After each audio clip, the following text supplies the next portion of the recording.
Bonsoir à tous et bienvenue au journal sur Camnews 24. La production des produits laitiers et halieutiques en qualité et en quantité est au centre des préoccupations au ministère des Pêches, de l'Élevage et des Industries animales en 2016. L'urgence d'une production accrue dans ces secteurs s'est fait ressentir au cours de la cérémonie de présentation des vœux de Nouvel An au Dr Taïga. Les détails avec Salomon Fouet, Joseph Ateba et le récit de Michel Ateba. Le développement des productions et des industries animales, l'amélioration de la couverture sanitaire des cheptels et la lutte contre les zoonoses, le développement des productions halieutiques, la gouvernance et l'appui institutionnel dans le sous-secteur de l'élevage, de pêche et des industries animales apparaissent comme les 4 programmes majeurs qui meublent la feuille de route du ministère de l'élevage, des pêches et des industries animales pour le compte de l'année 2016. 4 programmes qui, de la vie du Dr Taïga, feront de l'année 2016 l'année du lait au ministère de l'élevage, des pêches et des industries animales. Il s'agira en effet de tout mettre en œuvre pour relancer la production laitière nationale, une ambition qui ne saurait occulter le projet d'industrialisation des filières bovines et porcines à travers la construction des abattoirs et des entrepôts frigorifiques, de même que l'acquisition des véhicules et camions frigorifiques pour le transport des produits carnés. Ce projet d'un coût global de 10,25 milliards de francs CFA doit être livré en fin d'année 2016. Pour y arriver, le ministre de l'Élevage, des Pêches et des Industries animales, Dr Taïga, a engagé ses collaborateurs au cours de la cérémonie de présentation des vœux vendredi 22 janvier 2016 au Palais des Sports de Yaoundé à intensifier la lutte contre la peste des petits ruminants, la protection du cheptel laitier contre la fièvre afteuse, la lutte contre les zoonoses émergentes et réémergentes et le maintien du virus d'Ebola hors de nos frontières au moyen du renforcement des inspections sanitaires vétérinaires et de la surveillance épidémiologique. Antérieurement à ces perspectives, le secrétaire général du ministère des Pêches et des Industries animales s'est livré à un exercice bilan de l'année 2015, une année marquée par la réalisation de plusieurs activités, dont l'organisation d'une conférence de débat sur le thème « Quelle pisciculture pour un Cameroun émergent ?» La forte implication des opérateurs et des populations dans la production aquacole et la mise en œuvre en cours de 2 projets majeurs devant permettre l'accroissement de la production de poissons et l'amélioration des conditions de vie des acteurs de cette filière. Filière des matériaux de construction, l'ANOR renforce les capacités des contrôleurs du ministère du Commerce. Le respect des exigences normatives rendues d'application obligatoire a été au centre d'un atelier de 2 jours cette semaine à Yaoundé. Sur ces enjeux, les travaux de capacitation des contrôleurs visent donc à établir un dialogue franc entre ceux-ci et les opérateurs de la filière des matériaux de construction. Thierry Eba, Salomon Fouet et Marcel Vondrabin pour plus de précisions. L'État est désormais engagé dans une campagne forte de protection des consommateurs à travers son organisme chargé de la norme et de la qualité d'une part et sur le plan institutionnel au moyen de la Brigade nationale de répression de fraude du ministère du Commerce. C'est le principal enjeu de l'atelier de renforcement des capacités des contrôleurs du ministère du Commerce et des opérateurs de la filière des matériaux de construction tenu le 21 et 22 janvier 2016 au Parc Riakides à Yaoundé avec la participation active des associations de défense des droits des consommateurs. En réalité, nous touchons là une partie extrêmement sensible de la chaîne de valorisation et de la chaîne de contrôle. Parce que le renforcement des capacités visant les contrôleurs assermentés du ministère du Commerce permet de réconcilier les opérateurs, les utilisateurs et le grand public avec cette question de qualité, parce que c'est vrai dans le secteur des matériaux de construction, avec les effondrements d'immeubles, encore tout récemment à Douala, on se pose des questions. Mais en réalité, les produits peuvent être très bons, et nous l'espérons au bout de cet atelier, en renforçant justement leur capacité d'appropriation de la réglementation et du contenu technique des normes, permettra de dresser des rapports tout à fait indiscutables lors de leur visite dans les usines ou, n'est-ce pas, sur le marché. Organisé à la demande du ministère du Commerce par l'agent des normes et de la qualité ANOR, cet atelier se tient en prélude aux opérations de surveillance des marchés telles qu'envisagées par le ministère du Commerce. Les produits visés sont entre autres le fer à béton, les treillis soudés, les fils d'attache, le ciment et les tôles de couverture. Des produits régis par des normes qui sont disponibles sur les stands de la NOR à des prix modiques. Il s'agit des normes rendues d'application obligatoire qui font face à la tricherie initiée par les opérateurs de la filière des matériaux de construction. Nous avons un cadre législatif qui n'est pas suffisamment connu, aussi bien par nos agents que par les opérateurs de la filière. Ce séminaire vise donc à sensibiliser les hommes, à faire maîtriser tous ces aspects normatifs à tous les intervenants, de façon à ce que quand nos agents iront sur le terrain, qu'ils sachent de quoi ils vont parler et qu'en face les opérateurs sachent que ceux qui s'écarteront de ces normes se feront immédiatement appliquer la répression prévue.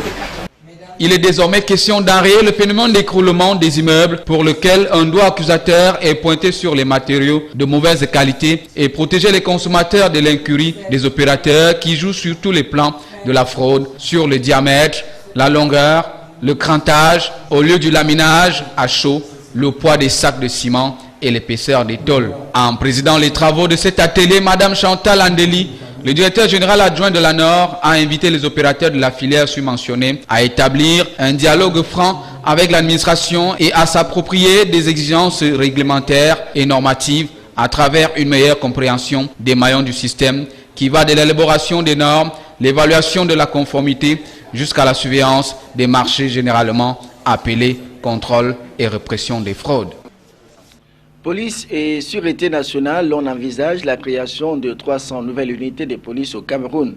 Le délégué général à la Sûreté nationale, Martin Barganguele, a révélé que ces nouvelles unités de police verront bientôt le jour à travers le pays en 2016. Ceci, c'est en vue de renforcer la sécurité des personnes et des biens dans un contexte général marqué par une insécurité grandissante. Donald Anouzoua. La montée de l'insécurité, avec notamment des incursions et des attaques suicides perpétrées par la secte terroriste nigériane Boko Haram dans la région de l'extrême nord du Cameroun, ainsi que les attaques des bandes armées centrafricaines à l'est du pays et le banditisme dans certaines zones urbaines constituent les facteurs motivateurs de la création à travers le pays en 2016 de 300 nouvelles unités de police. L'annonce faite par le chef de corps, Martin Barganguele, par devant, délégué général à la Sûreté nationale, connaît un prolongement avec l'acquisition dans un proche avenir d'importants matériels ainsi que la formation de 4700 policiers au cours de la même année. S'agissant de l'état actuel de la police, Martin Barganguele a indiqué que la Sûreté nationale est dans la bonne direction. Selon lui, les fonctionnaires de la police s'efforcent d'accomplir la mission fondamentale de la structure, le professionnalisme des policiers en action dans les unités de police et sur la voie publique, le renforcement de la prévention et la réaction plus prompte des unités d'intervention sont les éléments qui ont contribué grandement à maintenir la paix, à consolider la collaboration entre la police et les populations. Et d'ajouter que pour cette année, la police prévoit l'extension de la vidéosurveillance à travers le territoire national dans l'optique de renforcer les capacités de prévention et de répression de la police. Dette fiscale, MTN, Orange, Camtel et Nextel rejettent en bloc le rapport de la CONAC. Cette semaine, la Commission nationale anticorruption a rendu public un rapport incriminant les 4 sociétés de téléphonie mobile au Cameroun. Celles-ci, selon le rapport de Gargahaman Adji, doivent près de 170 milliards de francs CFA à l'État du Cameroun. Thierry Eba nous présente les faits de cette nouvelle polémique. De même que les sociétés de téléphonie mobile remboursent à l'État 170 milliards. Ça représente ce que le total de ce que chacune des sociétés doit à l'État, soit au titre des impôts, soit au titre de la taxe sur les jeux d'argent, soit au titre des contributions et redevances à reverser à l'AFT. Tout ça, c'est fixé par la loi. La pomme de discorde vient du rapport rendu public mardi dernier par la Commission nationale anticorruption CONAC. Rapport dans lequel Camtel, MTN, Orange et Nextel, les principaux opérateurs de téléphonie au Cameroun, sont présentés comme redevables au fisc. La pilule a été mal digérée par les opérateurs. Le lendemain, les communiqués de mise au point fusaient de part et d'autre. Ces entreprises nient tout en bloc s'agissant des accusations faites par la CONAC. Pourtant, ces opérateurs font l'objet de plusieurs dénonciations de la part des consommateurs à travers les jeux du hasard qu'elles matraquent leurs abonnés. et les publicités mensongères qui écument la place publique. C'est la réaction de l'ART qui vient tout nuancer car l'agent de régulation des télécommunications, à travers son directeur général adjoint, dit ne pas boire le caddie de ses opérateurs, s'agissant par exemple de la 4G. Là où nous sommes, l'ART est en train d'élaborer un référentiel pour établir pour nous ce qu'on appelle la 4G. Et à partir de ce référentiel qui ne saurait tarder, nous allons procéder à la vérification et confirmer ou infirmer qu'en ce moment, Orange et MTN offrent déjà la 4G. Le feuilleton s'annonce palpitant dans ce nouveau bras de fer entre MTN, Orange, Camtel et Nextel contre la Commission nationale anticorruption. Organisation du secteur des motos taxis à Douala, le préfet du département du Vouri vient d'instruire l'établissement des plaques d'immatriculation pour tous les exploitants de ces secteurs. L'annonce filtre de la rencontre que Nasri Paul Béa a eue cette semaine avec le comité exécutif des motos taxis du Vouri. Cette mesure préfectorale vise à traduire en acte concret la volonté du gouvernement camerounais à redorer le blason de ce secteur d'activité. Reportage. Dès le 1er mars 2016, ne seront appelés à exercer dans la ville de Douala que les mototaximens qui disposent d'une carte grise et d'une plaque d'immatriculation. C'est en des mots simples, mais d'un ton ferme, que le préfet du département du Vouri l'a dit au cours de la rencontre qu'il a eue ce vendredi 22 janvier 2016 avec le bureau exécutif des mototaxis du département du Vouri. Nous voulons identifier tous les dans le but de donner des choisis, des propres choisis, de nous prendre les envoyer dans les différentes associations et de travailler avec le bureau qui doivent les connaître pour nous permettre de sécuriser la ville. Parce que le problème des motos non identifiés, ou bien les gens qui ne portent pas les gens, c'est quoi? C'est qu'on ne peut pas savoir là où ils sont. Pour joindre la parole à l'action qui sera bientôt menée sur le terrain, Nasri Paul Béa a procédé à la remise des registres d'identification aux maires de 5 arrondissements de son département. Ceux-ci sont appelés à coordonner cette opération d'identification dans leurs circonscriptions respectives. En plus de l'identification, l'autorité préfectorale a également mis un accent sur la formation des propriétaires des engins à 2 roues. En fait, l'opération, n'est-ce pas, que le préfet vient de déclencher, est la bienvenue pour l'amélioration, n'est-ce pas, du secteur des mototaxis, comme a recommandé le président de la République.